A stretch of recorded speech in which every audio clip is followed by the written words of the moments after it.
part 2, personal reading code, Palmtrees13. This is a personal reading code, but you know how my collective reading codes work. If it fits one, it may fit more than one. So, we left off where they want to take heavy action. Now, they may see you differently coming into the future the more you guys talk. Let's see what traumas or hindrances you two may have. Past lessons, yes.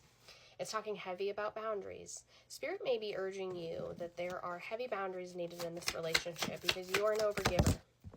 And they have a lot of protective shells. Again, when they get nervous, they are very emotionally balanced. Like a poet and you didn't even know it. They don't show this very often because it would get them out of their comfort zone. Giving them space to breathe and time to think while being a encouragement. 37 toxic relationships. They may have had a bad relationship in the past. They may have had someone that really broke their heart and didn't treat them the way that they wanted to be treated. They may also have a rejection wound. So Spirit's encouraging you, if you would like to keep going with this person, give them space to breathe and be compassionate. Hold the duality that maybe there's something more. Number 11. Something more in the background that could be impacting this. Something that doesn't allow them to always balance their thoughts because of their past situations and their past lessons. This could also be a family dynamic without giving too much of their information away. Spirit's encouraging you that if you would like this to be successful, because it's showing that they could be very successful with you, try not to fall apart in their absence. Show them that you can be there as a friend, as someone who's willing to listen, so that you two can be vibrationally aligned should you both choose to take this endeavor together.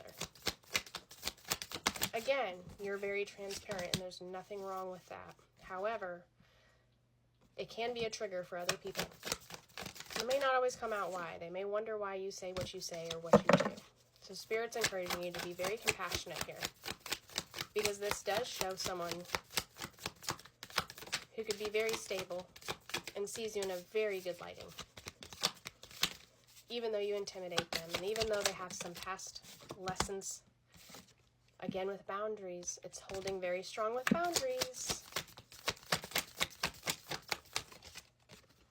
Surrendering and holding space, yeah. Spirit's saying if you want this to continue to be successful, especially with how they see you, hold tight on those boundaries. Be very compassionate with them and understand that they do have things in their past. But again, they see you as the Queen of Cups. And you can be a very good light for them, very balancing for them, very emotionally mature for them. And doing this may bring that Knight of Cups, that love offer your way. This could be a very balanced friendship as well. Someone who you can talk to and confide in. Someone who you both can trust back and forth. It would allow them to sit in a King of Wands energy with a big smile on his face. This person may even want to show you this compassionate, nurturing side, this very balanced emotional side. But this may have bit them in the butt in the past. People may have not always appreciated it, immature people. This person's trying to close those chapters. They need a safe space to do it. They need a safe space to be themselves, their most authentic self. And this will get the wheel turning, balancing all 4 of those earth elements. Allows you to still sit in this Queen of Wands energy. Sunflowers may be significant. Let me pull something before we end this reading, because I think you're understanding where this pathway goes with them and how you can approach it and how it can be should you both want it. All right, from the Mythos deck. Eurydice. Oh, what a great one. Okay. The beloved wife of Orpheus. Music may be significant to both of you.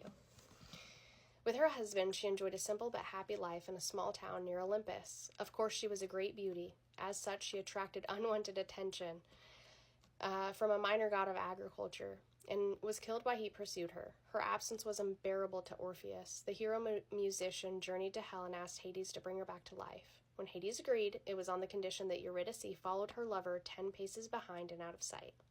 At the last second, when she was on the cusp of life, Orpheus turned to look at her, breaking the agreement. She was pulled beyond his reach once more, doomed to wait for her beloved's death so that they could finally be reunited.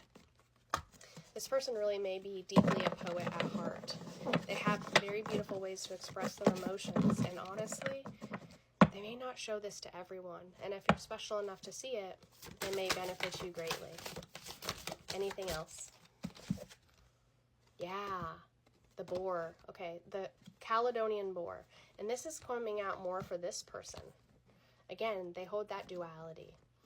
A monstrous boar with razor-sharp tusks the size of tree branches and an insatiable appetite for goats, sheep, cows, horses, and human infants. Artemis sent the beast to the city of Caledon after its citizens neglected their devotions to her in favor of Dionysus. Giant, relentless, and incredibly tough, the boar trampled crops, ravaged vineyards, and destroyed barns. Its devastation was terrible, so terrible that the city was soon threatened with famine. A hunt was arranged, calling only for the best and bravest hunters to take up the risk of slaying the creature.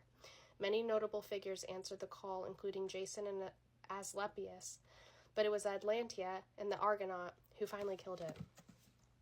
Again, they may have had some bad past relationships, or bad connections that really hurt them, and even maybe have caused them some great pain. And we can sometimes be a wild boar when we use our tongue in a deep and hurtful way. Not that you do this, but Spirit's encouraging you to come at this with a lot of compassion and understanding and space for them to come to you with what they need. Spirit's encouraging you, maybe send out communication, just saying, hey, I'm thinking about you. If you want to choose this route, that's your choice totally. But they may just need a friend to talk to right now, and it may bloom into something very beautiful for both of you.